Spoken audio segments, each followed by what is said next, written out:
And welcome. I'm Panda. I'm a variety streamer. I've been away for a little bit. I say a week. We had some in real life things to deal with, but we are back.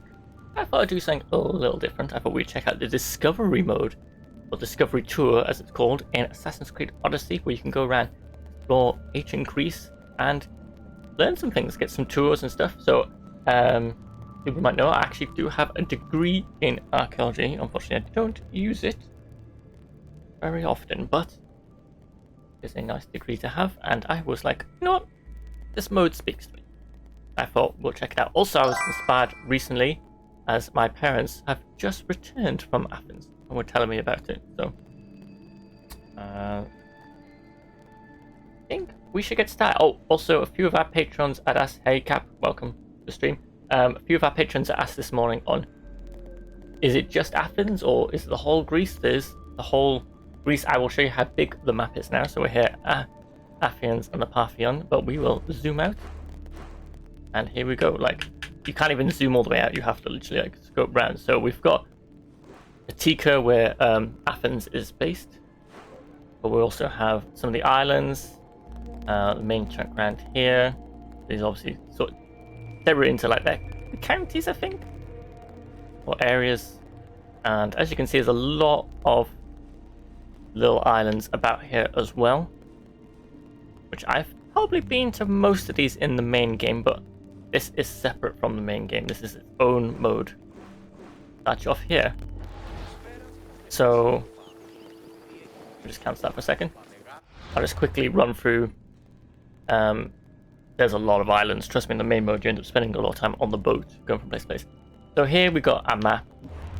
Now we've got tours. Tours are separated into like different sections like daily life, politics and philosophy, art, religion and myths, famous cities, battles and wars. And someone else on our Patreon just asked just before we started, is this going to be based off history or myths? And well, here's your answer. Some stuff is going to be actual history of what Greece was like, and some's going to be a little bit talking about the myths they had.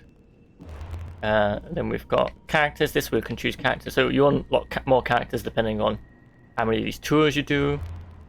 And we've got a timeline of the different eras of ancient Greece, and then we also got controls. You don't need to worry about controls. So I thought, being that my parents have just been round, hey Meggie.Pop, how's it going? My parents have just been around this area, around the Parthenon and the other buildings. I thought we'd do the first tour that's here. Let me know if gameplay volume is high enough or not. When we start tour, I might turn it up slightly so you can hear, and I should have subtitles enabled. Let me just double check, make sure they weren't separate here. They should be.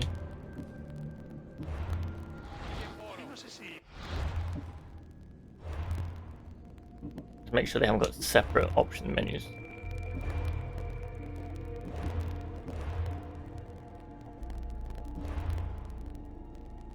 Oh.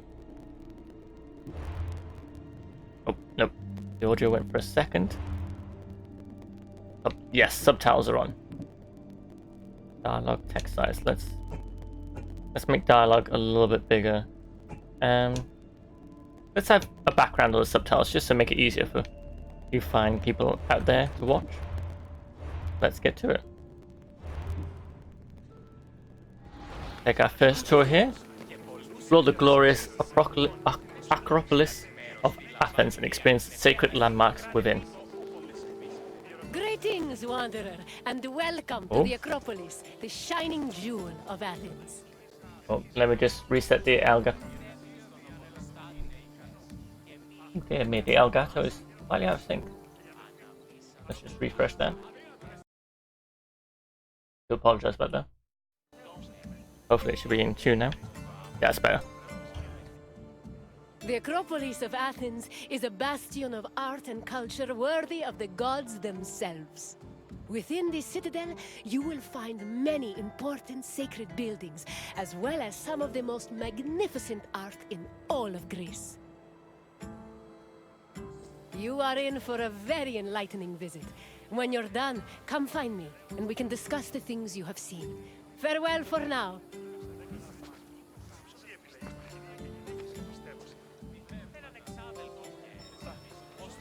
Okay.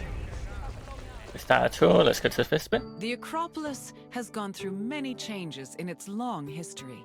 It began as a simple rock, was settled as early as the Neolithic period, and then became a fortress in the Mycenaean period.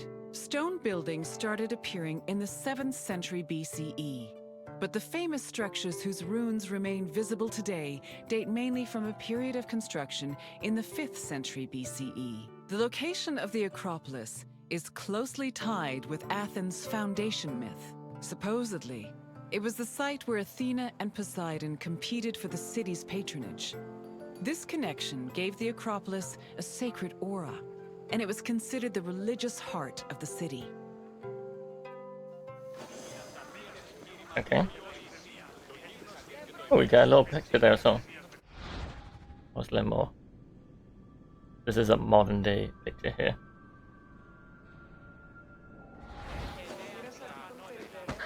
Oh, sorry. Let's go to our next part of the tour. The Temple of Athena Nike was built on the remains of old fortifications from the Mycenaean era. Worship at the temple can be traced back to the 6th century BCE, but the building itself was destroyed during the Greco-Persian Wars a century later. It was rebuilt during the Peloponnesian War. Given that the name Athena Nike roughly means Athena of victory, it was likely constructed in the hopes that Athens would win the war. Unusually, the temple depicts historical scenes of battles against the Persians instead of the more mythologically inclined art of other Greek buildings. The temple's priestess was chosen randomly among the Athenians and received a salary of 50 drachmae annually, along with skins and trophies from sacrificed animals. Ooh. Yeah, it is a bit weird to have the temple of Nike. Get your footwear here. So once again, you can just like, there's like a modern picture of it. There's even more information here, but we're just going to stick to the in-game stuff for now. Yes, all hail the sneaker. Mighty warrior of sneakers. Ooh, discovery sites. There are discovery sites all over the world. You can track them to learn more of ancient Greece. Many are hidden throughout the world. Find them to unlock special characters. Yes, we'll look out for purple ones. Let's have a look at this purple one here.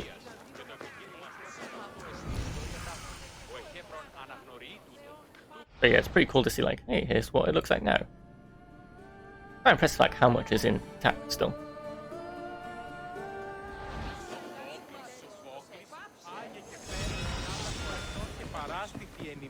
The Acropolis was built up over a long period, due in no small part to its partial destruction during the Greco-Persian Wars. It was in the 5th century BCE, though, that the Acropolis received its most significant improvements. This period was an extremely prosperous time for Athens, both financially and culturally. With a booming economy bolstered by trade and the Lavrion silver mines, Pericles, the leader of Athens, financed a huge project to rebuild the citadel. He enlisted the help of renowned artists, like the sculptor Phidias, as well as the architects Iktinos and Callicrates. Together, they erected buildings like the Parthenon and the Propylaea Gateway. Pericles' goal was to make the Acropolis into a glorious monument to the gods and to mortal Athenians.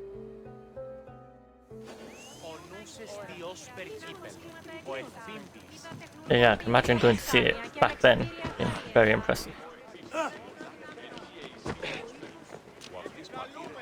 I don't know if this statue's still up. Let's find out. Behind the Propylaea was the giant bronze statue of Athena Promachos, or Athena who fights on the front lines. That name was reflected in the spear and shield the statue held in its hands. It was erected in the mid-5th century BCE by the artist Phidias. According to an inscription, it took 9 years to make and cost almost 500,000 drachmae. At approximately 10 meters tall, the statue was apparently so large that Pausanias claimed its helmet and spear tip could be seen from the sea near Cape Sunion, 60 kilometers away. The ornamentation on the statue's shield was engraved by the metalsmith Mies.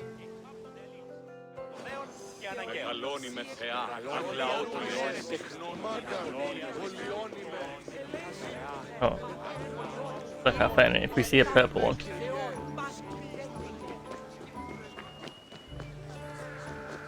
The era Eraphoroi were young girls between the ages of 7 and 11 who were in charge of special rites. A list of 4 girls was drafted by the Assembly of Citizens, from which the High Magistrate, the Archon Basileus, chose 2 to serve as Eraphoroi for the year. The girls lived in a house on the Acropolis. They were in charge of carrying sacred objects and weaving the peplos of Athena. Peplos was a sacred robe offered to Athena during Panathenaea, a festival held in her honor.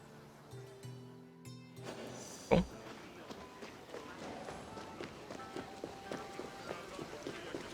What's next on the old tour?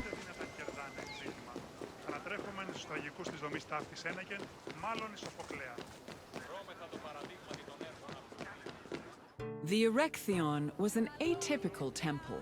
It was dedicated not only to Athena Polias, but also to Cecrops, the mythical founder of Athens, his son Erechtheos, and even Poseidon, the sea god who challenged Athena for possession of the city. The temple was divided into sections. The eastern part housed a statue dedicated to Athena, while the western section jointly belonged to Poseidon and Erechtheos. Meanwhile, King Cecrops' grave was believed to be under the caryatid porch. Under the temple was a crypt that was said to contain the sacred snakes of Athena. The snakes may have had a sweet tooth because the priestesses of Athena allegedly fed them honey cakes. Okay. Special sport, where was that? Wait a minute, I saw a purple thing here. Yep.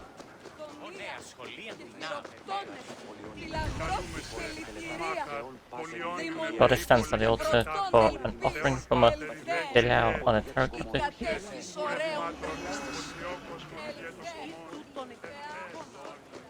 Oh, here's the purple thing.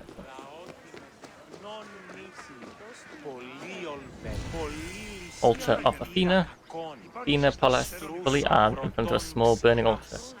On a neck amphora of anaphanic shape, a tribute to the instant painter.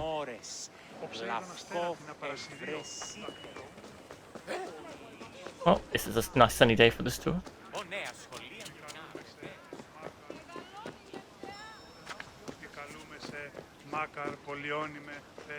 You can climb over it when you actually go to Athens, though. You're in big trouble if you do that.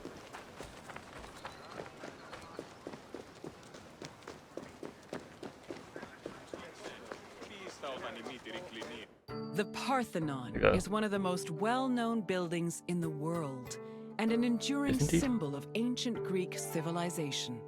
While it is located on the Acropolis, the building is not a traditional temple. It was built by the sculptor Phidias and the architects Callicrates and Ictinus as a great monument to the glory of the city of Athens. That glory is evident in its many carvings. One of the most carved monuments in Greek architecture, the Parthenon's decorations depict several mythological scenes. These include the birth of Athena, her fight against Poseidon for the patronage of Athens, the gods' battle with the giants, and the procession of the great Panathenaea.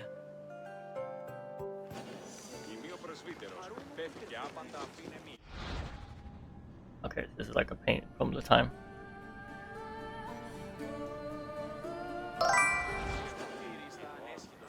Hey Trinea, how's it going?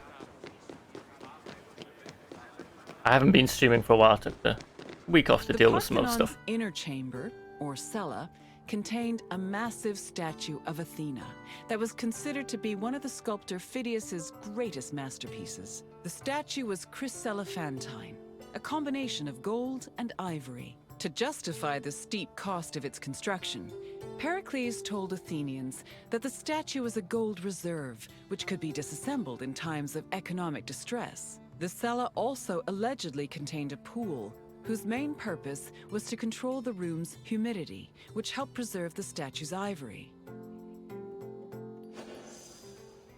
Yeah, I'm doing well. Just been a bit busy last week or so, applying for jobs and interviews.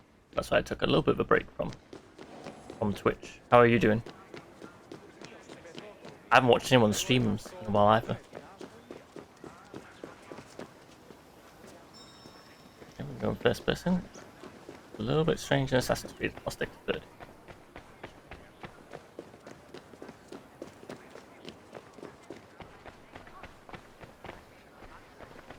Ooh. There you go. Sounds good. Good.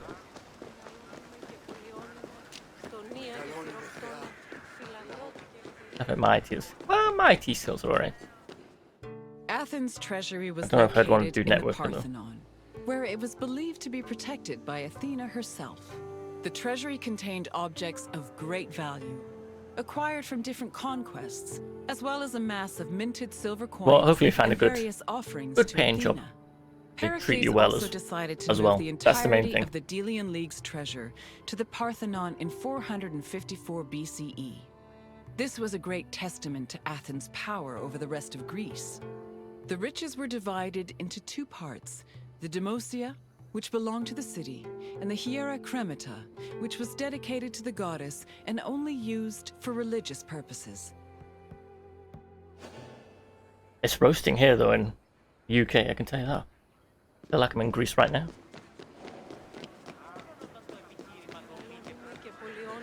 And what did you think of the Acropolis? It truly is quite something, isn't it?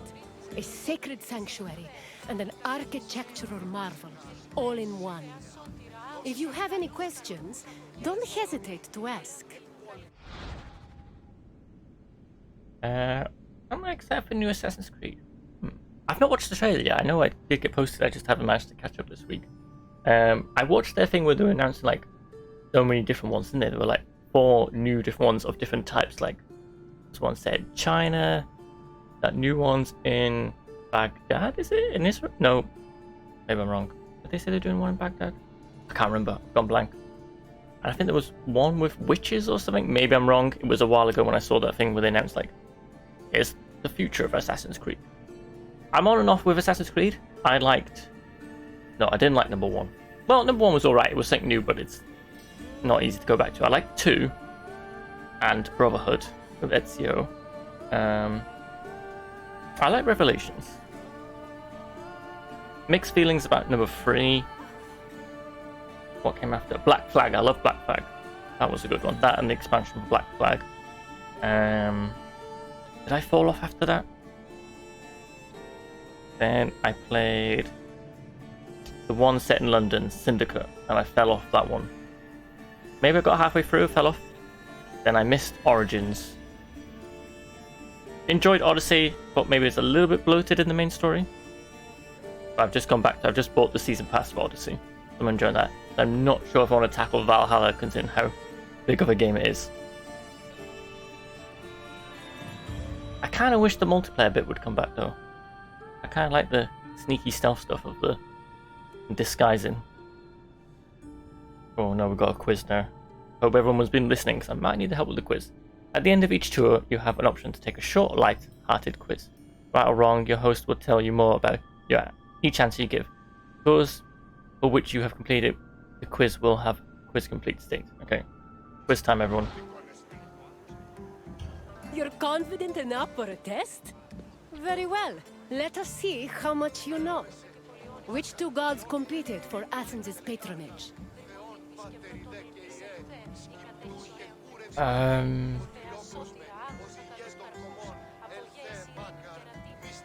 Was it Poseidon and Athena? I think it was. Let's find out. Correct. It was Poseidon and Athena who fought for Athens' patronage. As for who won, the answer is in the city's name. On to the next question. Who sculpted the statue of Athena in the Parthenon? That's a good question to ask in chat, actually, while I remember. What is everyone's favourite Assassin's Creed? You know the Assassin's Creeds I missed out to say? That I think they were free with gold, was those 2.5D ones.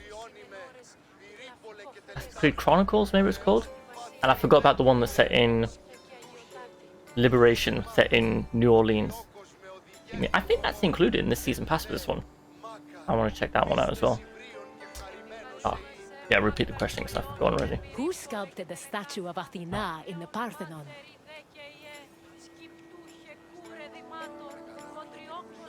I think it's the top one.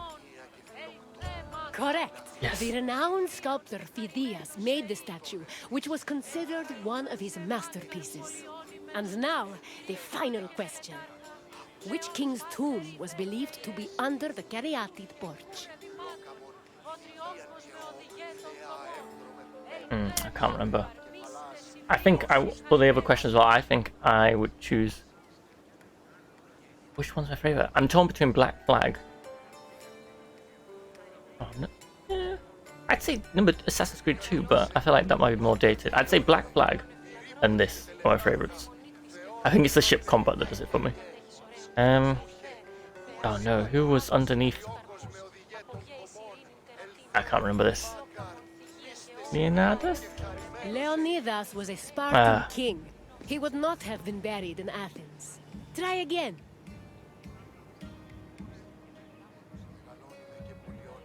All between Menelaus and Perseus? Perseus slew the Gorgon Medusa and founded Mykene, but he was not buried under the Caryati's porch. Keep trying.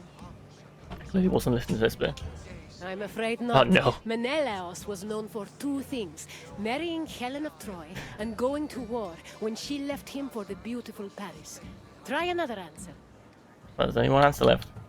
That is correct. Cecrops was the mythological first king of Athens, and his tomb was said to be under the Erechtheion. It seems you know much about this place. Well done, wanderer. Okay, As you wish. Hopefully we will see each other again soon. right, if anyone's got a preference on a tour they would like to see, I will choose it, but if not, I will just choose one off the map. Okay, so that's one tour done. So other tours nearby, we've got School of Greece Theatre. Oh, we could learn about the theatre. We could learn about music. Philosophy. Daily life. Politics of democracy. Maybe we avoid politics for now. Yeah. Agora of Athens. Pottery. I feel like we should do either theatre or music. Let's do music, yeah.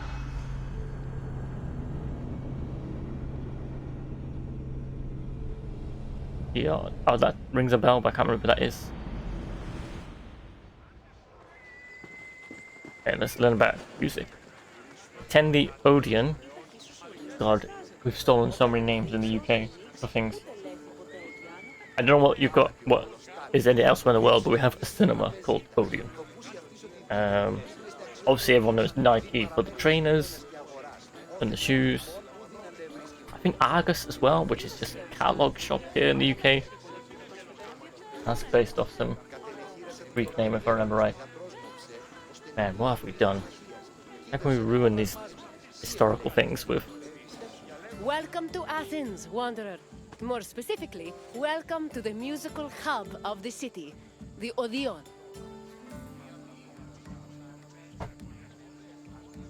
Odeon cinema isn't even that good either. The Odeon was where musicians came to share their songs with the public. The melodies played here caught the wind and drifted through the air, soothing the souls of Athenians across the city. Come find me when your visit is complete, and we will talk about the things you've learned. See you soon, wanderer. Yeah, I can see why companies chose these names, but it just feels weird that they just went, you know what we should do? Steal every ancient Greek name. Or we can even change time of day. Well, if you want to see a different time of day, let me know in the chat. Music played an important part in almost every aspect of ancient Greek life. Whether attending a public gathering, rubbing elbows at a dinner party, laying out offerings in a temple, or marching into battle, there was a song for everything. Aristotle even wrote that music increased the efficiency of laborers, and it was often played for rowers and field pickers to keep them working at a steady rhythm. I have it on at Asda. Oh, don't tell me Asda's the name stolen from someone.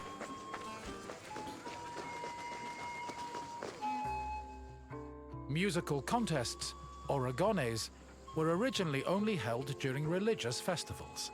Over time, they became cultural events in their own right, and attracted musicians and spectators from all over the Greek world.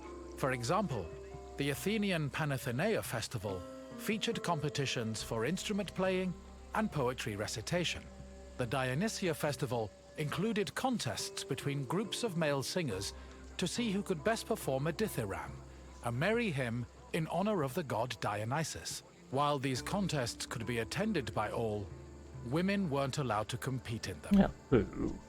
In the early days of the competitions, winners only received a crown and an ego boost for their talents. But from the Hellenistic period onward, the rewards were upgraded to cash prizes. These prizes were large enough for musicians to make a fortune, especially if they moved from festival to festival. The X factor of ancient Greece.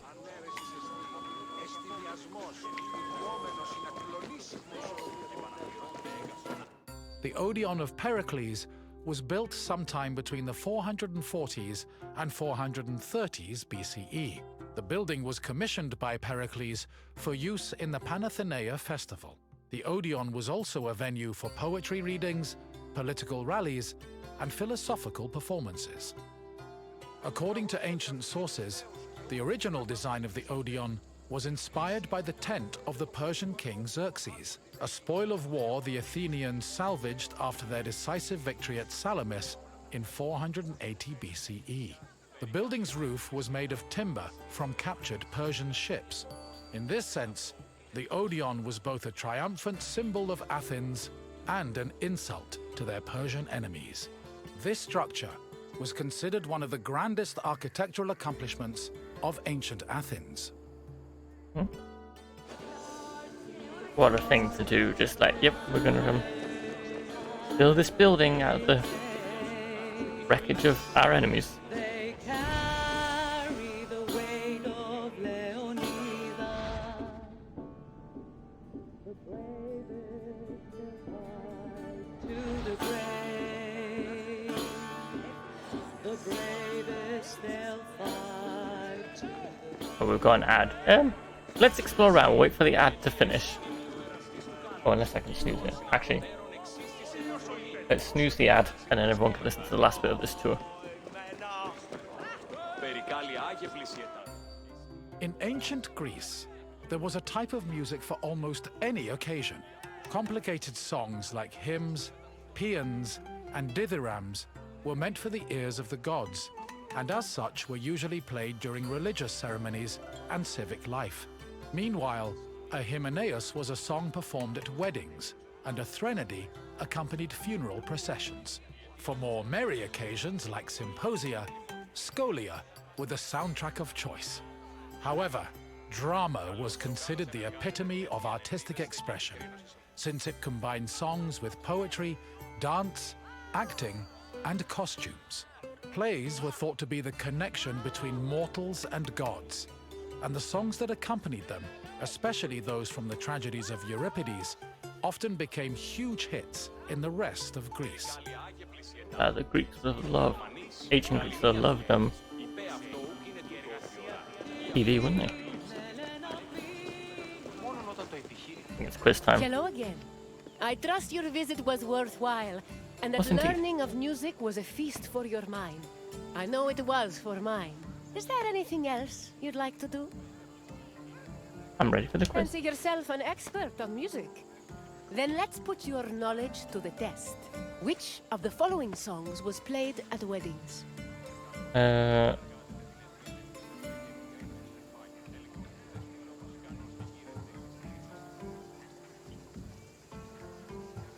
What's it? Feel free in the audience. Feel free, viewers, to chip in on these questions if you know the answer. Is it that? I don't know, I'm guessing. Correct. Oh, yes. A Hymenaeus was performed at weddings to wish the couple a happy and prosperous union. Let's move on to the second question. The Odeon of Pericles was modeled after spoils of war from which Athenian enemy? Oh, this one's easy. Persians. Persia. Correct. Not only was the design based on the tent of the Persian king Xerxes, but the building's roof was made of wood from captured Persian ships. Only one question remains. According to Aristotle, music was especially important to which group of people? Oh. Laborers? You are correct. Aristotle believed music improved certain motor skills, so it was played for field pickers and rowers to increase their work output. You definitely have an ear for music, Wanderer. I applaud you. Okay. Farewell, Wanderer. I hope you enjoyed the sweet sounds of the Odeon. Awesome. Right, let's... We do the theatre one next? Yeah. Let's have a walk so we can get to see some of the sights on the way. The one thing I couldn't find was the prison of Socrates. I knew my parents said they visit there, but I couldn't see it.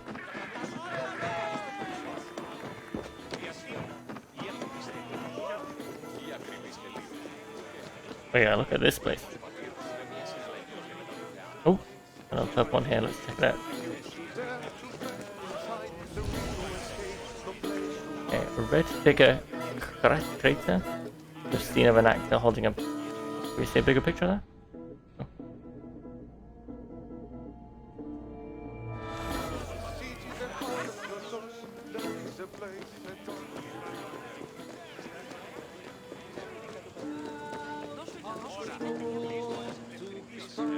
Take this stage to learn about ancient Greek theatre and drama composition. Welcome, Wanderer, to one of the most prestigious places in Greece, the theater. The theater was where audiences gathered to watch plays. They were the highest form of art in Greece, and people saw theater as a symbol of complete harmony between the mortal world and the divine. When you're done taking in the sights and sounds, come see me, and we'll talk more. Until then, Wanderer. Okay, let's wander. School of Greece. Okay, so let's find out more about the theatre life.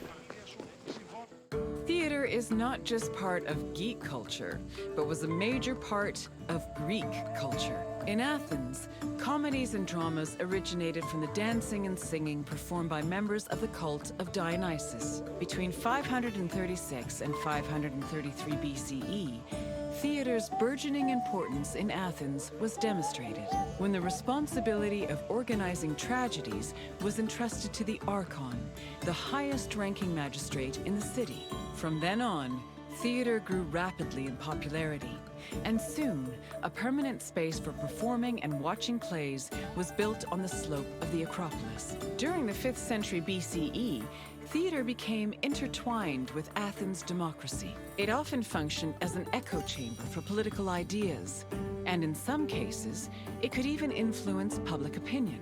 As a result, in the 4th century BCE, Plato coined the term theatrocracy to describe his city's politics. Is indeed hot. Why? That is just that then. Okay. Very warm here. Oh, got a purple one. Let's take it. Temple of the Arts. A lantern near the relief from the Temple of the Arts in Athens. Apologies if I butcher any. Theatrical competitions were held in the sanctuary of Dionysus Eleutherius, god of wine and patron of drama. Dionysus was the son of Zeus and a mortal woman named Semele. Stories say that Zeus, who had fallen in love with Semele, appeared to her holding a lightning bolt in his hand. Semele was tragically struck dead by the lightning, but Zeus managed to save her unborn child, keeping the embryo in his thigh until it fully gestated. This is why the name Dionysus is sometimes thought to mean born twice. In Athens, theater was a part of the cult of Dionysus, and stage productions in the god's honor were held during festivals like the Linnea and the Great Dionysia. Interesting.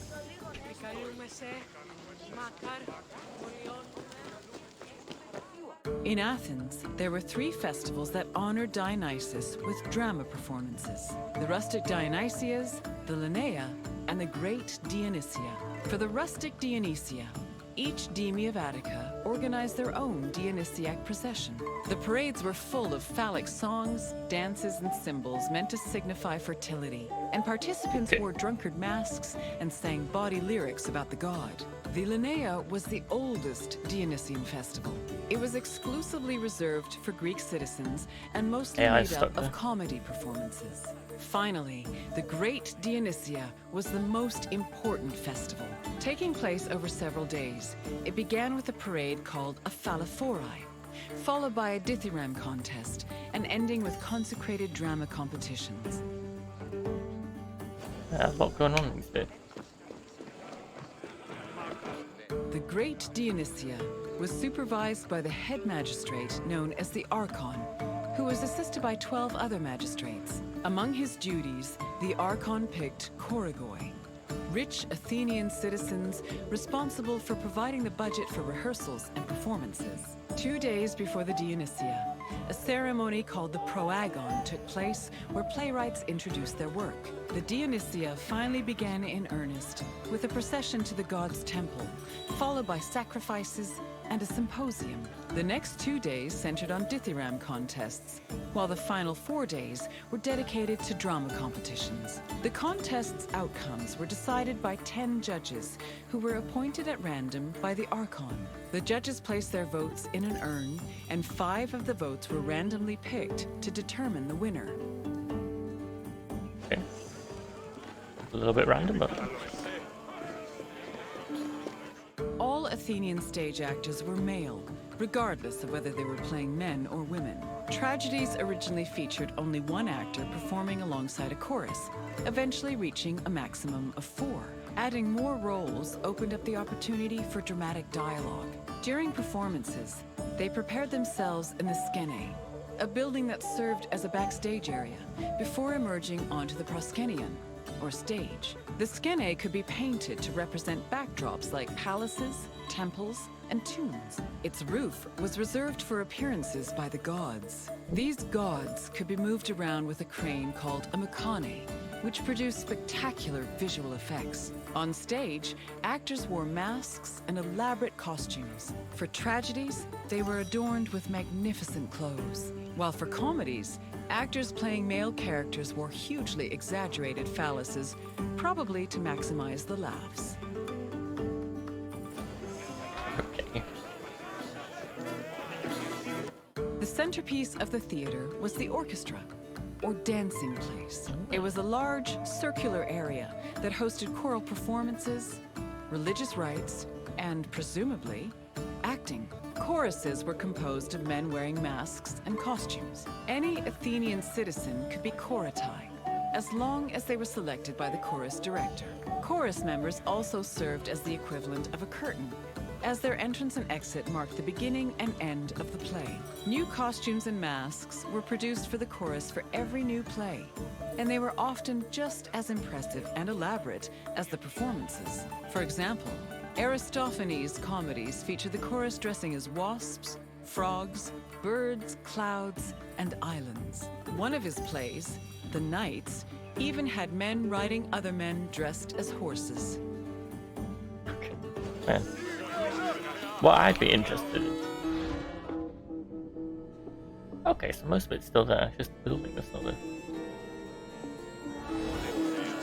What I'd be interested in is, like, how much did it cost to go to the first batch? Athens' Theatron, or performance space, could seat up to 17,000 people, nearly a tenth of the population of Attica. Its excellent acoustics made it ideal for drama, but it was also sometimes used for political meetings and parades. The theater was accessible to everybody. This did not mean that seating was free, though. The first rows were normally where priests and public officials sat, while the central part of the auditorium was reserved for ambassadors and guests of honor. There is also evidence that men and women sat separately. In general, theater audiences were emotional and noisy. During performances, they would shout, curse, and throw things depending on their mood, and their reactions were just as much a part of the experience as the acting. So just like British people in theatres. Hello again, Wanderer. I hope your visit was entertaining. It was indeed. Though all art forms were important in Greek culture, none had the same prestige as theater, which provided a unique experience with every performance. Is there anything else you'd like to do? A quiz. Quiz time. Really? Then let's begin. Who was Dionysos' mother? Is it Salome? Correct! Unfortunately, Semele died before her son was born, but Zeus saved the unborn baby and raised him as a god. Next, another question. Which competitions took place on the second and third days of the Great Dionysia? Remember, if you just joined us, I'm Panda, and we're checking out the Discovery mode, where we're learning all about Athens and ancient Greece in Assassin's Creed Odyssey. And if you'd like to join in with the quiz, please feel free to put your answers in. Was the third and fourth day Diffrab? Was that the end? Yes, the Theramvi were hymns dedicated to Dionysos, and the Thyrambos contests were held on the second and third days of the festival. And finally, the last question. Which of the following is the oldest festival dedicated to Dionysos?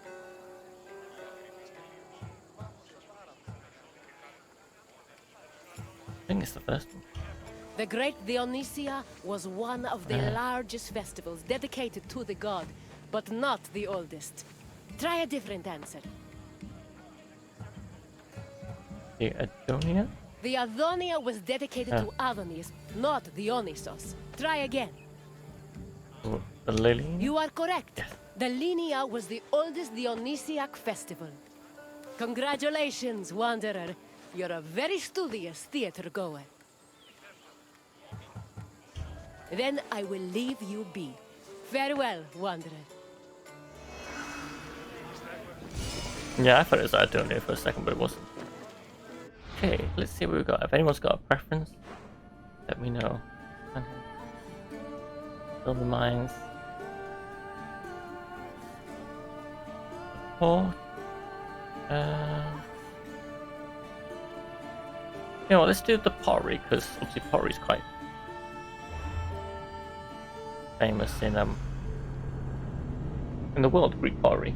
And the art on the pottery is quite, like, I assume most places are aware of it, so. Let's see if we've unlocked any new characters we could talk to for now anyway.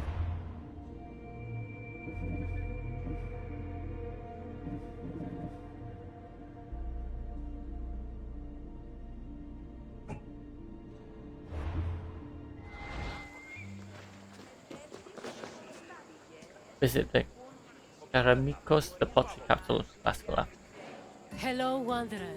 May I introduce you to the Keramikos, the kiln that warms all of Athens' pottery. The Keramikos was a special neighborhood in Athens, where potters created vases and containers that stood all over Greece. This tour will take you through the elaborate process needed to turn something as simple as muddy clay into ornate perfume vases and gilded wine cups. Come find me when you complete your visit, and we can talk more about what you've learned. Okie dokie.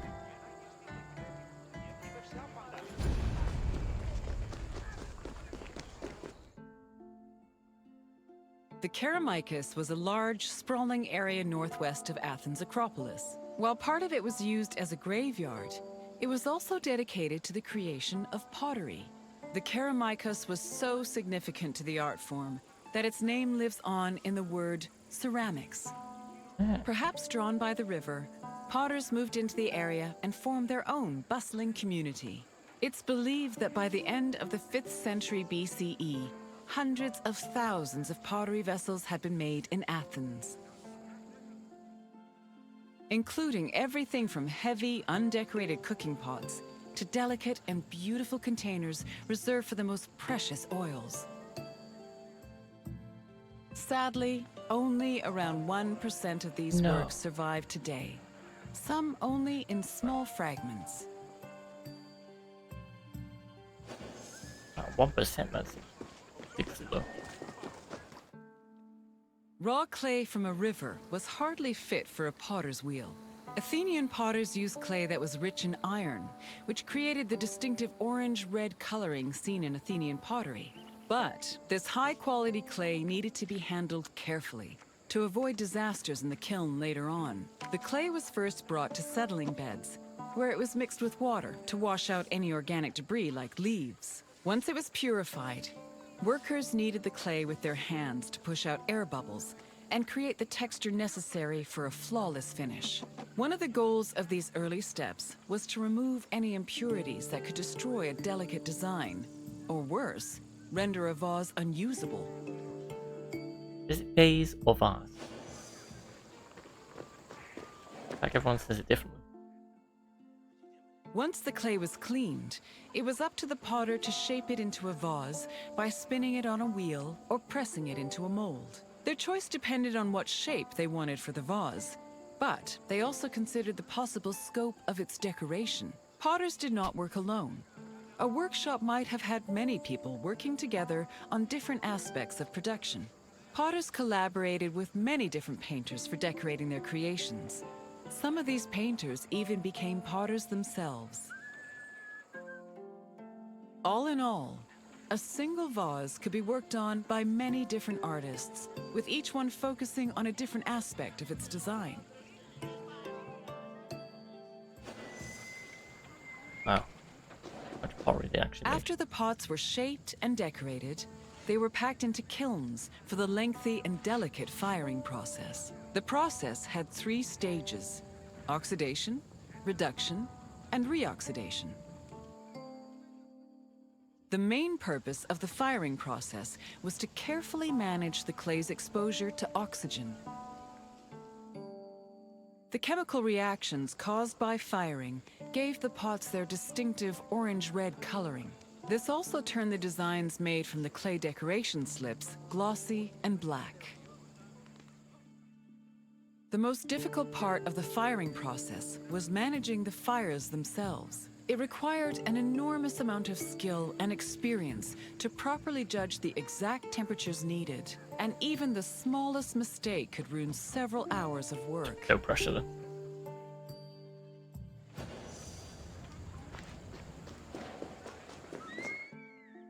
Vases could be decorated in all sorts of ways. Before 530 BCE, Athenian vases were decorated using the black figure technique, where figures and designs were painted as dark silhouettes.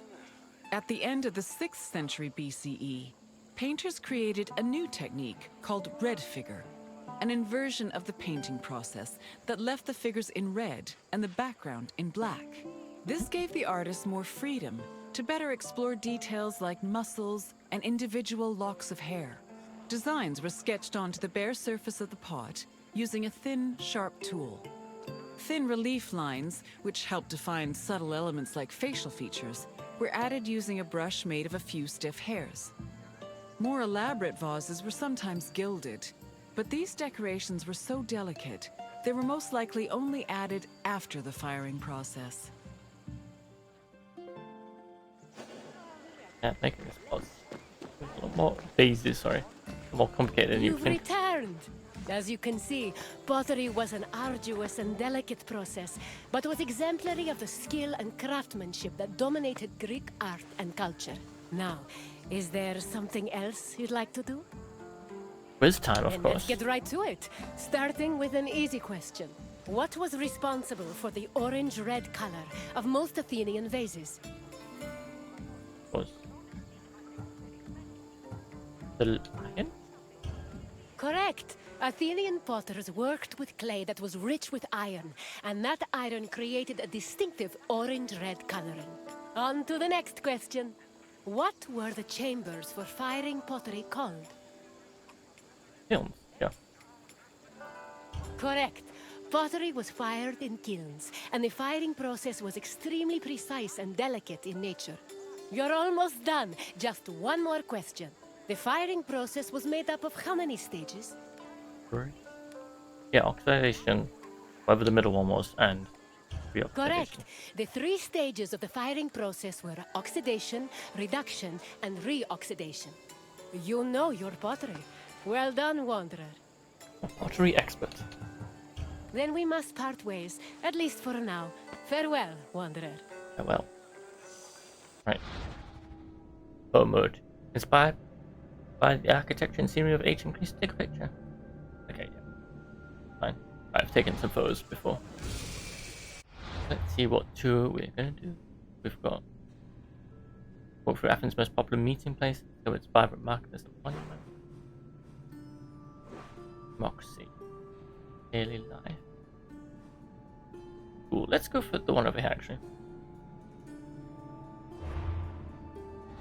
What the marketplace was like.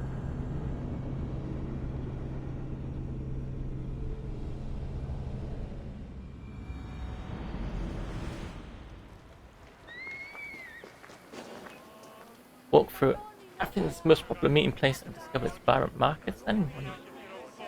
Greetings, wanderer, and welcome to the Agora of Athens. The Agora is the beating heart of any Greek city. It is a place where all types of people may gather, from citizens and foreigners to magistrates and philosophers. All manner of business is conducted here, including political meetings, legal proceedings, and trade. When you finish exploring, come find me, and we can talk more. See you soon, wanderer. Okay. Yeah.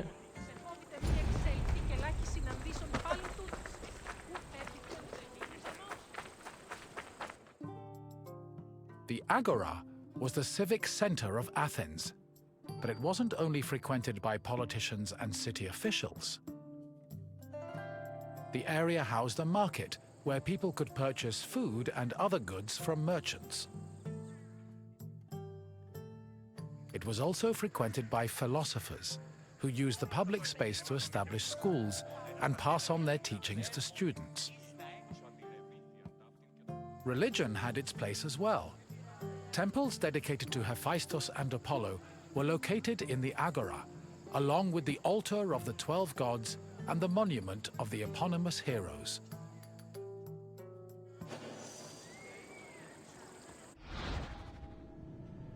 Okay, so that's the current view from there.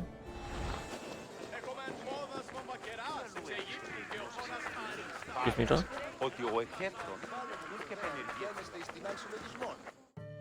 The painted stoa, or stoa poikile, derived its name from the panel paintings on its wall.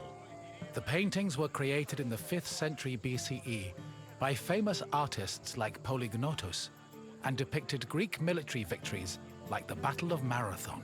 The stoa served as a public meeting place for citizens, but it was especially popular with philosophers who used the space to pass on their teachings. I like teaching In everybody. 301 BCE, the philosopher Zeno of Kition chose the Stoa Poikile as the location for his school of philosophy, the appropriately dubbed Stoicism.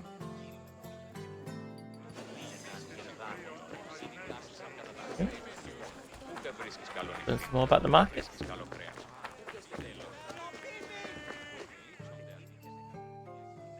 Trade in the Agora was supervised by magistrates.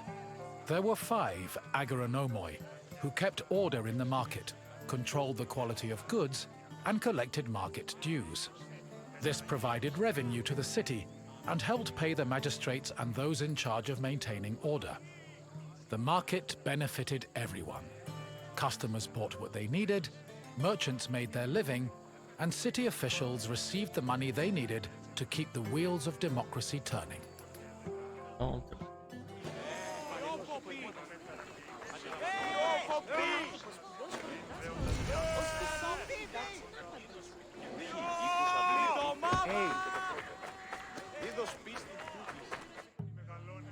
The original Temple of Apollo Patros was built around 535 BCE by Pisistratos, but was destroyed by the Persians during their invasion a few decades later.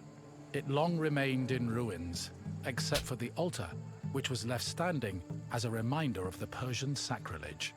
Eventually, a new temple was built in the 4th century BCE. Inside was a statue made by Euphranor, the same artist who painted in the Stoa of Zeus.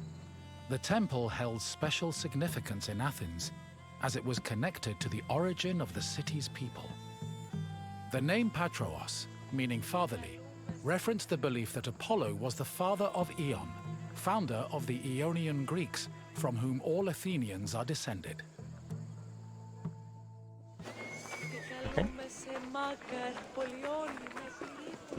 Go and find out some more about this. Look, yeah? The Temple of And Hephaestus they love these big overlooks the Agora from the Colonus Agoreus Hill. Today, it is one of the best preserved temples in Greece, owing to its conversion to a church in the Middle Ages. But while this transformation preserved the structure, it also damaged the surrounding sculptures.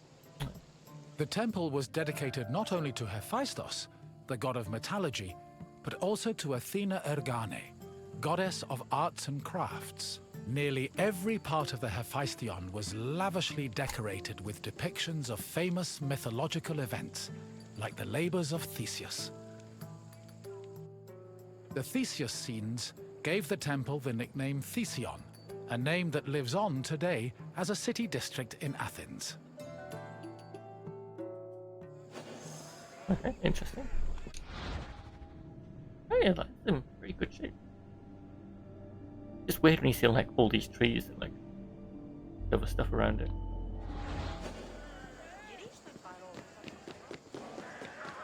That's pretty cool to still be like seeing how long it's been there. That's interesting.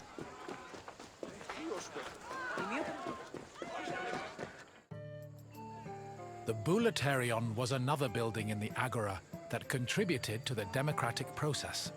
It housed the Athenian Council of Citizens, the Boulé. This council of 500 was composed of 50 members from each Greek tribe, all of whom served a one-year term. They were chosen by lot from among citizens over 30. Every month, one group of 50 was chosen to lead the Boulé's executive committee, the Prytaneis. The Prytaneis met every day of the month and called meetings of the full council in the Boulaterion, where they spent their time discussing bills. Alright, who's paying the bills this month? The Prytaneon was one of the most important buildings in the Agora, as it was the headquarters of the Prytaneis. The Prytaneis was the executive committee of the Boulé, who ran the city's daily operations. The Prytaneis dined in the Prytaneon, and 17 of them slept on site to ensure there were always officials available to deal with emergencies. The Prytaneon also housed the official weights and measures of the city. The Fire of Hestia, which provided sacred fire for all public sacrifices, was also located there. True, it is good how they've got someone obviously had to practice, whoever the narrator is had to practice a lot with these words, but yes, it's nice to hear them say the words properly. The Heliaia was the most important court in Athens and was presided over by a group of judges called Heliasts. Judging was a regular part of an Athenian citizen's life, with trials happening almost every day. Heliasts were chosen randomly based on two factors. First, that they were on the official list of 6,000 potential Heliasts. Second, that they were present at court on the day of the trial. A stipend of 2 obols was established by Pericles to compensate for the loss of work while on Heliast duty, and also to encourage participation in the judiciary process. Oh, let's grab this stuff on the way.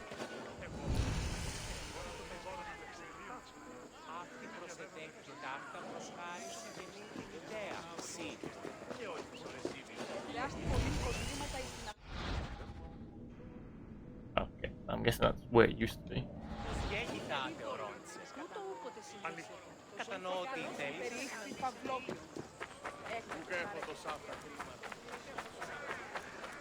Random pig sleeping there. Okay. Keep going. In the Agora, an Athenian could buy and sell many different products. The permanent retail market was divided into sections according to the category of Oh, that's handy. merchandise. Very organised, weren't they? Merchants and craftsmen who worked in the market could be citizens, foreigners, or even freed slaves. They sold everything from food and clothes to jewelry and slaves. With so much variety, competition was fierce, and that competition helped regulate the market's prices. So you could run a market stall if you were a freed slave, but you could also sell slaves?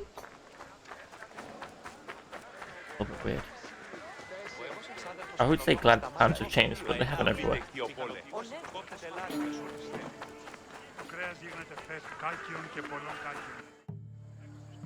The Heliaio wasn't the only court in Athens. This other court was located next to the South Stoa. Historians believe it to be a court based on the discovery of a nearby box containing 7 bronze ballots. These ballots were used by jurors to give their verdicts. The reason trials were so common in Athens might have been related to their democratic regime, which promoted the individual's right to demand reparations for injustice. However, not all legal matters were settled in this fashion. If a claim was small enough, it was settled individually by a magistrate. Public trials were reserved for more serious offenses, such as murder, theft, and political crimes.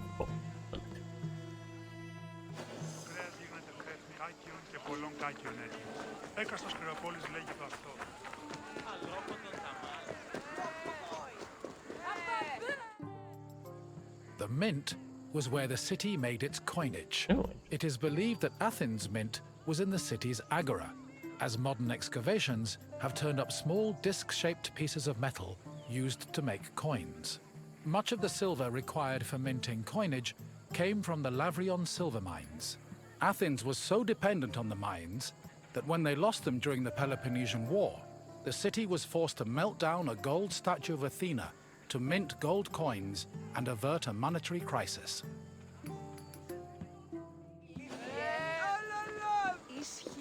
First time, everyone. You have now experienced the Agora, following in the footsteps of countless Athenians before you. I hope the trip has impressed upon you how important this place was to trade, It has. politics, and law. If you have any questions, don't hesitate to ask. Right, quiz time, everyone. Very well. Let's begin. Which If you've just joined us, feel free to join in. took its name from the painted stoa?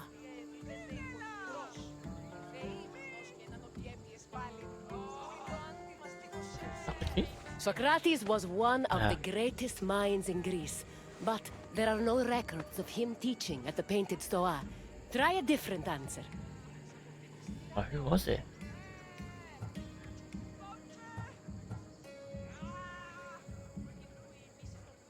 I can't blank on that one. Aristhenes is often called the founder of the school of cynicism, which had no relation to the painted stoa. Oh. Keep trying.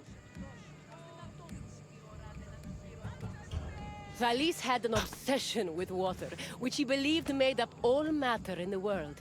He also lived a full lifetime before the Pikili stoa was constructed. Try again. My mind. Yes, Terrible that time. Zenon taught at the stoa, and so he and his followers were dubbed Stoics. Yeah, Time okay. for another question. Okay, let's see if I do What better this other time. name has the Iphistion gone by? It's not parting, 'cause that's the top. No. Go for it. Correct. The name was inspired by the scenes showing the hero Theseus, which decorate the temple. Only one question left. Okay. When Athens lost the Lavrion silver mines during the Athena. Peloponnesian War, which statue did they melt down to mint new coins? Correct. The Athenians melted down a statue of Athena to mint gold coins. It's clear you are very familiar with the Agora of Athens. I'm impressed. Farewell, wanderer. May we see each other again soon. Right, folks. Before we head off, we will be doing a panda raid. And I just wanted to say big thanks for everyone who joined us today. I hope you enjoyed this slightly different take on Assassin's Creed, where we had a tour around Athens and learned lots of things. I hope you learned quite a bit in that last hour or so. If you want to see me do another stream like this, just let us know. Just post a comment in any of our social network pages, which are Facebook, Instagram, Twitter, TikTok, and YouTube, and just let us know. And we're happy enough to do some more tours if you enjoyed that. I thought it was a little bit different from the usual. I think they've done this mode in a few different games, but this is the one I've got at the moment. I want to say a big thank you to our Patreons, Twitch subscribers, Ko-fi donations. Really appreciate everyone who can donate as much, little, or as much. It really does help support the channel. As we were taking the last week or so off, try and find some other work as well to help fund the channel as well, because we want to make some improvements. Recently we just got the GameCube adapter, so we'll be able to stream more GameCube games in the future, but we're looking to keep on improving the Twitch channel and YouTube channel. So there you go. And if there's ever a game or anything you want to see in particular, just let us know in any of those places, social networks. Let's see which one of our lovely streamers is online today. Go here. Put shoes on. As I've been a while, so I haven't raided anyone in a while either. So.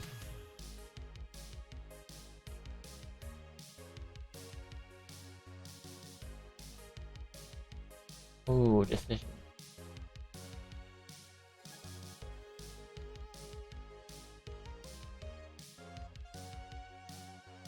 Let's go Pajama Bee Vegan. They're doing old school RuneScape. Been a while since I've seen old school RuneScape. So let's have a blast from the past. Hope everyone enjoys the weekend, and we will see you next time. Thanks everyone. Oh, I've done the wrong thing, haven't I? /raid. That's fun. Enjoy your weekend. It's nice and warm here, and if you're in the UK and you've got the half-term holiday off, enjoy your week off as well. And we'll see you next time. Thanks everyone. Bye. See you next time. Remember, I'll post my schedule on Mondays. We'll see you next time. Bye.